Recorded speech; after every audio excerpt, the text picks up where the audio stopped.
mientras que el presidente de la Federación Ecuatoriana de Fútbol, Francisco Egas, aseguró que se investigarán a fondo las razones por las que la Conmebol desclasificó al Barcelona de la Copa Libertadores. Un comunicado de la FIFA confirmó la mala inclusión del futbolista Sebastián Pérez Cardona.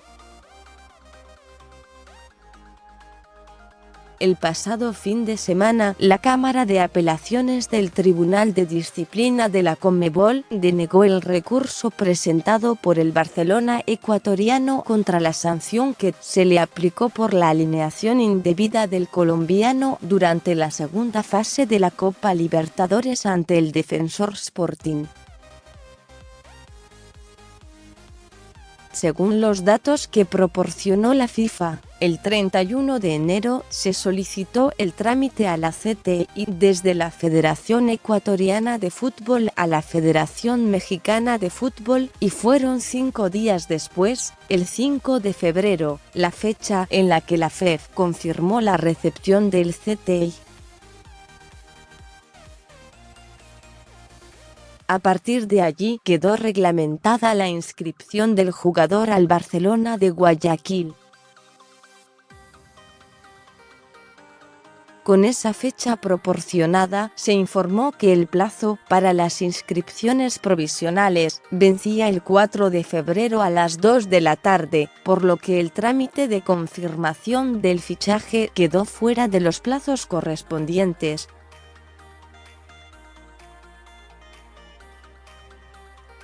De acuerdo con el artículo 9 párrafo 1 del reglamento, los jugadores inscritos en una asociación podrán inscribirse en una nueva únicamente cuando esta última haya recibido el CTI.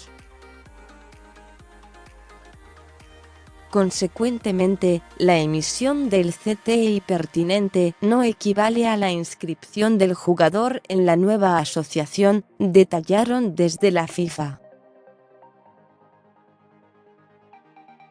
Quisiéramos enfatizar que, en el sentido del reglamento, la inscripción de un jugador en la asociación anterior termina únicamente en el momento en que la nueva asociación confirma la inscripción del jugador para su nuevo club, detalló.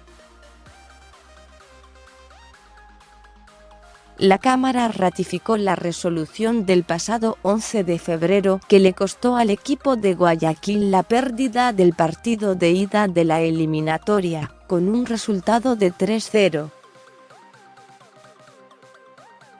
La penalización supuso además la eliminación del Barcelona de la Libertadores, ya que no fue capaz de dar la vuelta a ese marcador adverso en el encuentro de vuelta, a pesar de que venció por 1-0 al Defensor Sporting en el Estadio Monumental.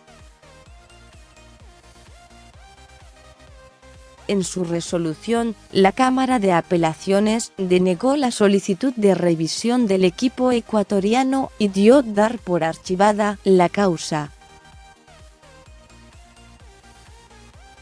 El Barcelona anunció el domingo que ejercería todas las acciones legales necesarias a fin de que se reconozcan los perjuicios causados al club durante este procedimiento disciplinario. Además, expuso que el equipo ecuatoriano debería estar disputando la tercera fase de la Copa Libertadores, ya que considera que logró merecidamente la clasificación. El proceso comenzó cuando el Defensor Sporting presentó una denuncia argumentando que la inscripción en la competición del centrocampista colombiano Sebastián Pérez, que disputó el partido de ida en Montevideo, se había producido fuera de tiempo. Más sobre este tema, Barcelona de Ecuador pidió la suspensión de la Copa Libertadores. ¿Cuál fue la respuesta de la Conmebol? La otra Champions League. La trama económica de los clubes más poderosos de Europa, las fastuosas zapatillas que lució Cristiano Ronaldo en la previa de Atlético Madrid-Juventus.